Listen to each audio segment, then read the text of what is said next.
udah gue tebak-tebak sih ketika gue nonton Shingeki no Kyojin final season atau Attack on Titan final season episode terbaru atau episode ke-6.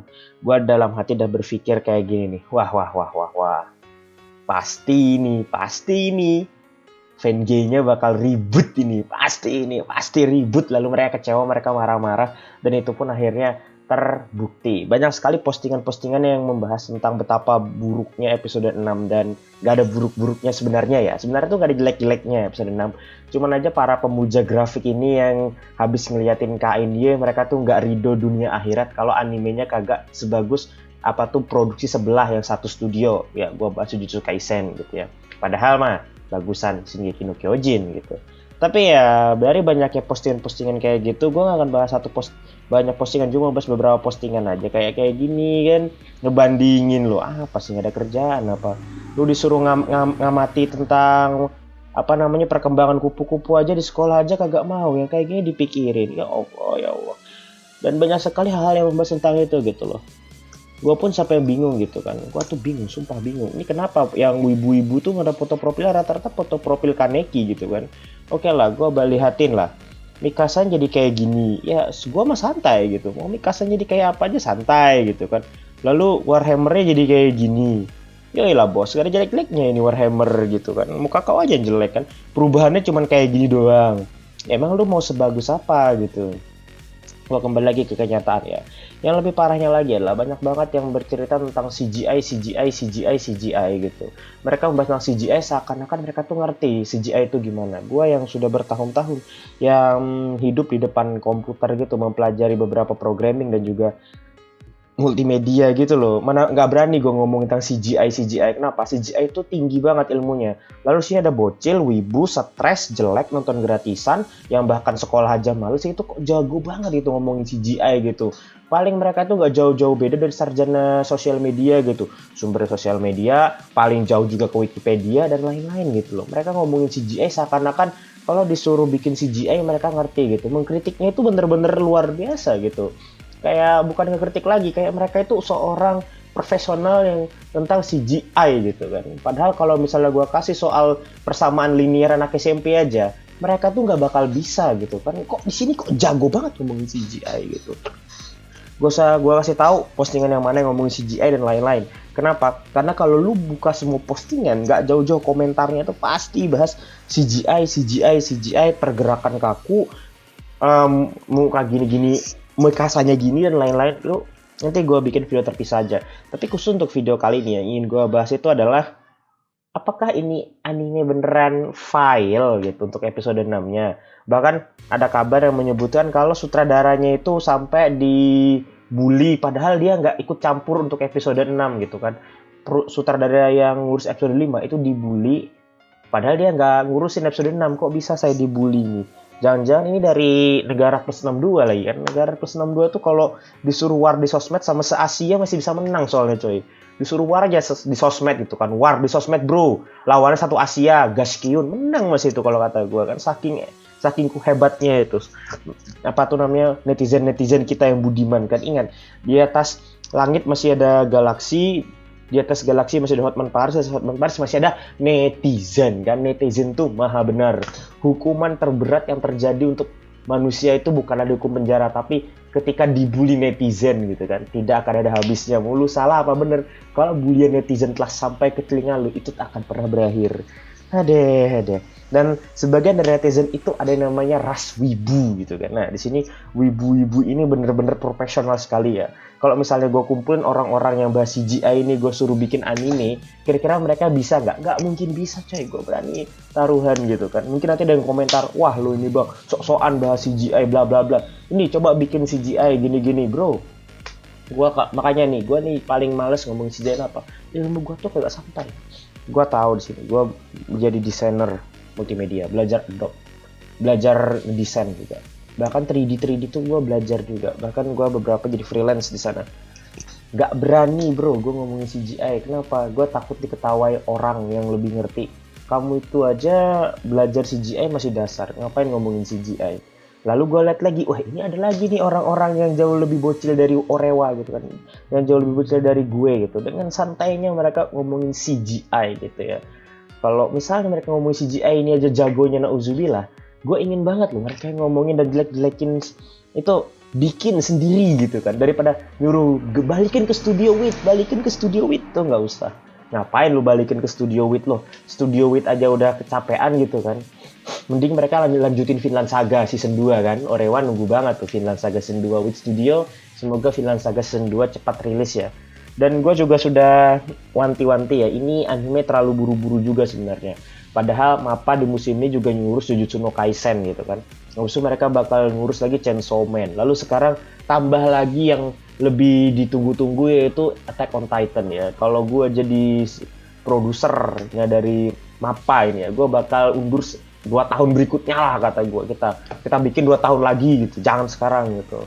Sekarang pasti hasilnya lu diprotesi netizen gitu kan, tapi kejar tayang gitu kan, kejar tayang soalnya komiknya mau tamat di April gitu kan, sudah dikonfirmasi juga bakal tamat di chapter 139 atau ya sekitar itu ya, berarti bulan April. Artinya adalah kalau kita selesaikan 2 tahun lagi udah nggak rame lagi fandomnya gitu, nggak rame lagi yang ngebahas, nanti penjualannya beda, lalu brandingnya beda gitu kan, lain-lain gitu kan. Akhirnya terpaksa kan, habis itu studio ngelihat, waduh bos, kalau misalnya dipaksa ini bos, ini jadinya 30 episode bos, 25 episode, gak kuat Orewa gitu kan, bikin 30 episode, 25 episode gitu ya. Nah udahlah, kita tawarin studio lain aja lah, yang kira-kiranya mampu bikin yang bagus juga gitu. Jangan kasih studio aneh-aneh, nanti kan tambah lagi netizen ini kan. Kalau yang bagus saja mereka bisa kejang-kejang gitu kan, apalagi yang abal-abal gitu kan. Ya udah kita tawarin ke Ufotable. Halo Bang Ufotable. Ah iya teman-teman with studio. Naon teh? Ini kami punya garapan gitu. Mau nggak digarap nggak? Apa itu? Vinland Saga ya. Kalau Vinland Saga kami mau katanya. Enggak. Warno Serap juga nggak apa-apa, kami juga mau. Enggak. Kabaneri ya? Bukan. Lah, jangan-jangan Attack on Titan ini gimana teman-teman Ufotable, mau nggak ambil projectnya? Wah, kagak berani cuy. Bikin adegan rambling capek banget, adegan pertempuran Titan. Mana kuat kita. Buset lah. Abis itu Ufotable lebih bilang, kami fokus dulu lah ke movie KNY dulu ya. Mungkin ditawarin dulu ke teman-teman studio lain. Oke lah, bilang lagi ke abang-abang Madhouse kan. Bang, nape? Mau nggak lanjutin Attack on Titan? One Punch Man aja gue lepas. Oh, pindah lagi gitu kan. Pindah-pindah terus kan. Akhirnya ketemulah sama Studio Den gitu kan. Nggak jadi, langsung pindah lagi ke samping gitu kan.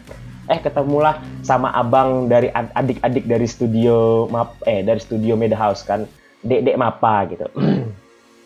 Dek, mau nggak lu anime berkelas gitu kan. Wih, apa tuh bang?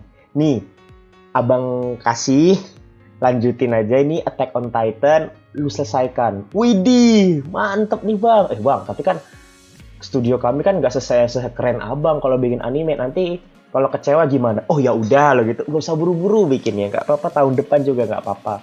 Tapi bang, kami akan ambil resiko ini bang, kami akan rilis di tahun ini juga. Wah, studio Mappa ini keren, mereka berani rilis di tahun tersebut gitu. Nah, alias di tahun 2020, biarpun nanti di akhir bulan gitu.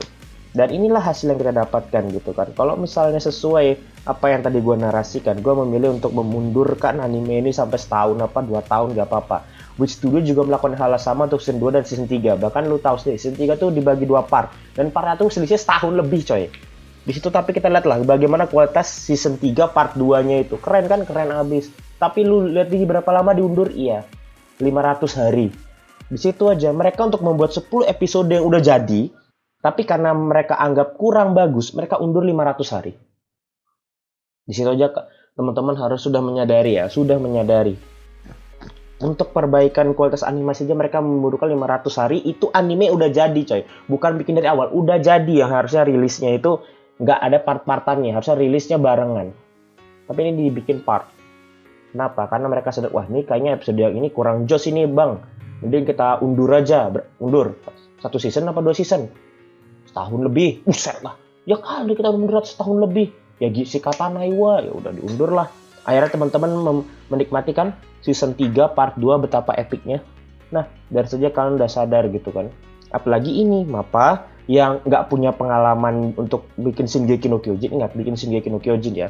Kalau teman-teman Wit Studio mah udah kenyang gitu bikin Shingeki no Kyojin sampai mereka hafal gitu kan. Animasi Titannya kayak gini lah, merem aja dah mereka udah bisa. Habis itu ngeliat season 4 nya, Masya Allah ini Bang Hajime, lu gambar kayak gini gimana bikin animasinya? Ya nggak tahu, kok tanya saya kan mangaka, sampean tuh animator. Masya Allah ini masa tes Orewa ini, ya udah.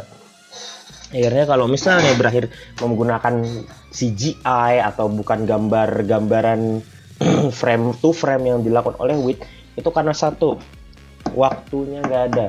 Musuh terbesar dari karya yang bagus itu adalah deadline.